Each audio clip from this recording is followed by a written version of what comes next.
Hello Tony. এই sir, Tony speaking. বর্ডারে সব ঠিকঠাক আছে? হ্যাঁ স্যার, বর্ডার একদম সেফ। আরো একবার চেক করো। ওকে স্যার, আমি দেখছি। জয় হিন্দ। একজন আতঙ্কবাদী বসে ফেরার পথে ইন্ডিয়ান আর্মির হাতে ধরা পড়ে। আতঙ্কবাদীর উদ্দেশ্য কি? হোমটাউন কোনো হামলা। তদন্ত চালাচ্ছে সীমান্ত বাহিনী। প্রতিবেদনে চোখ রাখুন আমাদের আনন্দ নিউজ চ্যানেল। কোন কি উদ্দেশ্য তোর? কেন এসেছিস এই দেশে? আমি কোনো দোষ করিনি স্যার, এটা আমার দেশ, আমি আমার দেশে ফিরে এসেছি। বারবার কেন মিথ্যা কথা বলছিস? তুই যদি এই দেশের পাশে হোস তাহলে তোর পরিচয় কি? আমি ইন্ডিয়ান আর্মি, ঈশান খান। ঈশান খান? চেনেন স্যার?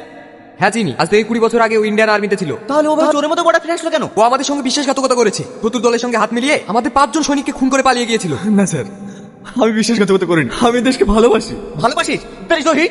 দাঁড়া টনি, ওর বিচার এই দেশের আইন করবে, ওকে কোর্টে চালান করো।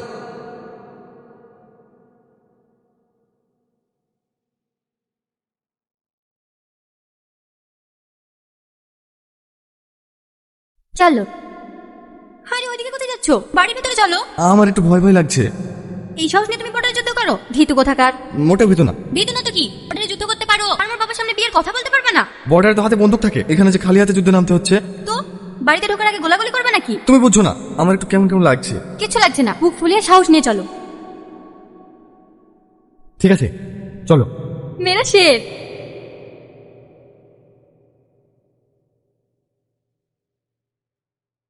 ঈশান, yes sir. Sorry sir, sorry uncle. আমি তোমার ব্যাপারে তেমন কিছু জানতাম না, কালকে বুড়ির মুখেই সব শুনেছি। তুমি আর্মিতে আছো তাই না? সাথীর দাদু মানে আমার বাবাও একসময় আর্মিতে ছিলেন, অনেক বড় দেশপ্রেমিক ছিলেন তিনি। আমার বয়স যখন 5 বছর তখন বাবা একটা যুদ্ধে শহীদ হন। বাবা মারার কষ্টটা মা সহ্য করতে পারেন। কিছু সময় পরে মাও মারা যায়। তারপর অনেক কষ্টে চাচা চাচির কাছে আমি মানুষ হয়েছি। আমি জানি বাবা মা হারানো কতটা কষ্ট। তুমি হয়তো ভাবছো এই কথাগুলো তোমাকে কেন শোনাচ্ছি। কেন আঙ্কেল? কারণ আমি চাই না আমার মেয়ে বা তার সন্তানের ভবিষ্যৎ এরকম। মানে? আমি তোমার হাতে আমার মেয়েকে তুলে দিতে পারবো না। আব্বা, তুমি কি বলছো? আমি ঠিকই বলছি। ও যদি কাল বর্ডারে নিজের প্রাণ হারায় তখন তখন তোর কি হবে? এসব আপনি কি বলছেন আঙ্কেল? দেশের কাজ করে কি অপরাধ?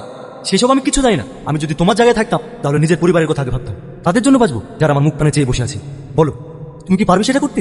আমি সাথীকে ভালোবাসি আঙ্কেল, সাথে দেশকেও। আর তাছাড়া আমি তো কোনো খারাপ কাজ করছি না। অত শত আমি বুঝি না। তোমার একটা চায়ের দোকান থাকলেও আমি তোমার সঙ্গে বিয়ে করতাম, কিন্তু তুমি এমন একটা কাজ করো যে কাজে জীবনের কোনো নিশ্চয়তা নেই। প্লিজ এরকম বলবেন না আঙ্কেল, সাথীকে পাওয়ার জন্য আমাকে কি করতে হবে বলুন। তোমাকে এই চাকরি ছেড়ে দিতে হবে। পারবে? আব্বা, তুমি দয়া করে এমনটা বলো না। আমি তো কোনো কথা শুনতে চাই না। বিয়ে দেবো না যখন বলেছি, বিয়ে দেবো না।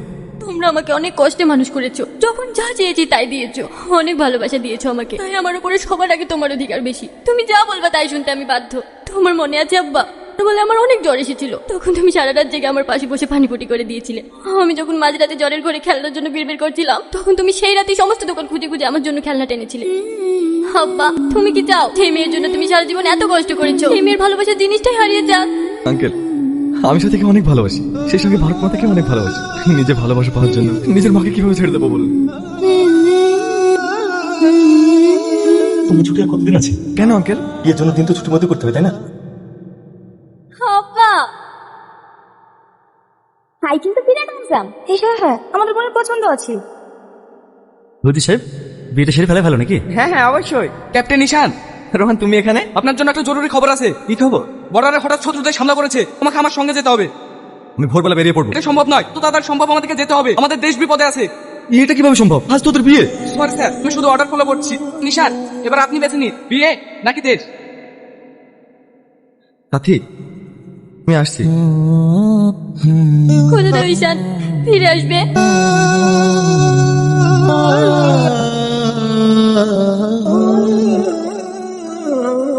Order order. মাই লর্ড, এই যে মানুষটাকে দেখছেন, ও দেশদ্রোহী, আমাদের দেশের সাথে বিশ্বাসঘাতকতা করেছে। ও শত্রুদের সাথে হাত মিলিয়ে 5 জন আর্মি অফিসারকে খুন করে পালিয়েছিল। সব মিথ্যে কথা বলছে, আমি ওদেরকে মারিনি। আমি তোমার দেশকে বাঁচানোর জন্য শত্রুদের বিরুদ্ধে লড়াই করেছি। আর কত নাটক করবেন আপনি? 5টা গুণের সমস্ত প্রমাণ আপনার দিকে ইশারা করে। আপনি বিশ্বাসঘাতক। আপনারা দয়া করে আমার কথাটা বিশ্বাস করুন। আপনি বিশ্বাস করার কিছু নেই মাই লর্ড। ও আবার নতুন কোনো প্ল্যান বানিয়ে এসেছি আমাদের দেশের ক্ষতি করার জন্য। নিজেকে ফোন করার একটা সুযোগ দিন। একজন দেশদ্রোহীর মুখে আমরা কোনো কথা শুনতে চাই না। মহামান্য আদালত, আপনার কাছে আমার একটাই অনুরোধ, ওকে কঠিন থেকে কঠিনতম শাস্তি দেওয়া হোক। বলুন আপনার কি বলার আছে। I objection my lord. Objection আবার রুড।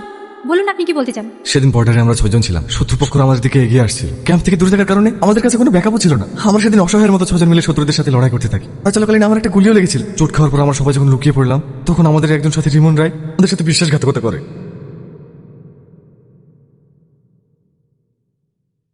ক্যাপ্টেন রোহান, আমাকে খবর দাও। ঈশান,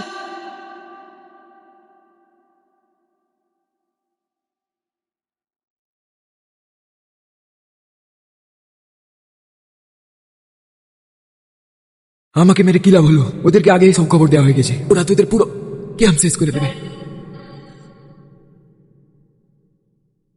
ক্যাপ্টেন নিশান, আমরা এখন কি করব? তোমার তো অনেক রক্ত বেরোচ্ছে, তোমাকে এক্ষুনি ক্যাম্পে পৌঁছে দিতে হবে। চলো আমার সাথে। না, আমার হাতের বেশি সময় নেই। ক্যাম্পে খবর দিলে ওদের আসতে আধা ঘন্টা সময় লাগবে। ততক্ষণ যেভাবে হোক শত্রুদেরকে আটকে রাখতে হবে। কিন্তু কিভাবে? আমাদের কাছে তো গুলিও শেষ হয়ে গেছে।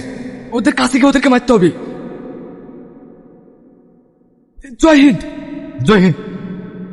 হ্যালো কন্ট্রোল রুম, আমরা দক্ষিণের দিকে আটকে আছি। আমাদের একজন সাথী আমাদের সঙ্গে বিশ্বাসঘাতকতা করেছে। এখানে তাড়াতাড়ি ব্যাকআপ।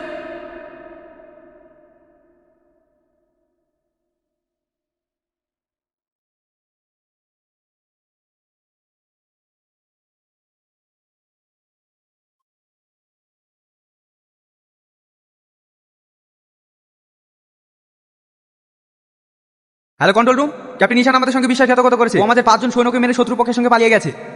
সেদিনের ভুল বোঝাবুঝির কারণে আজকে আমাকে সবাই দরিদ্র ভাবছে। সেটা 2005-এর কথা। এই 20 বছর কোথায় ছিলেন? শত্রুদের ডেরায় আমাকে বাঁচিয়ে রাখার ওদের একটাই উদ্দেশ্য ছিল, আগামী 5 বছরের যে প্ল্যান আমাদের তৈরি করা ছিল তার ইনফরমেশন যেন আমি ওদেরকে দিই। কিন্তু আমি মুখ খুলিনি। তারা দিনের পর দিন আমার উপর টর্চার করে গেছে। তুই কেন এত টর্চার সহ্য করছিস? তো দেশ তোকে কি দিয়েছে? ইনফরমেশন গুলো দিয়ে দে, আমি তোকে রাজা করে রাখ।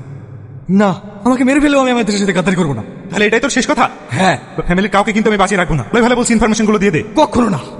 বন্দে মাতারাম। তারপর আমাকে নিয়ে গেল এক অন্ধকার ঘরে, যেখানে সূর্যের আলো দিনে একবারই পৌঁছতো, যখন ওরা আমাকে খাবার দিতে আসতো। তবে বিগত 20 বছর কাটিয়েছে এই ঘরে। শেষে ভাবলাম এইভাবে বেঁচে থেকে লাভ কি, থেকে মরে যাওয়া অনেক ভালো। কিরে, 3 দিনকার খাবার পড়ে আছে, সালা মরে গেছে নাকি?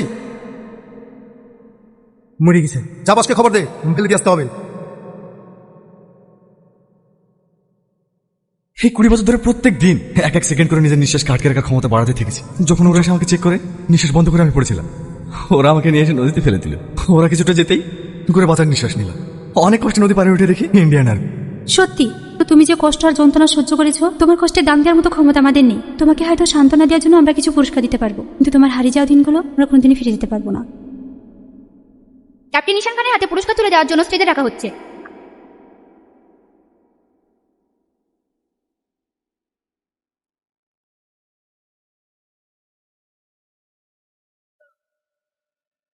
মা, সাথী কোথায়? ওর বিয়ে কোথায় হয়েছে? আমি একবার ওর সাথে দেখা করতে পারবো মা? ও এখনো বিয়ে করেনি, ও আজও তোর অপেক্ষা করে আছে।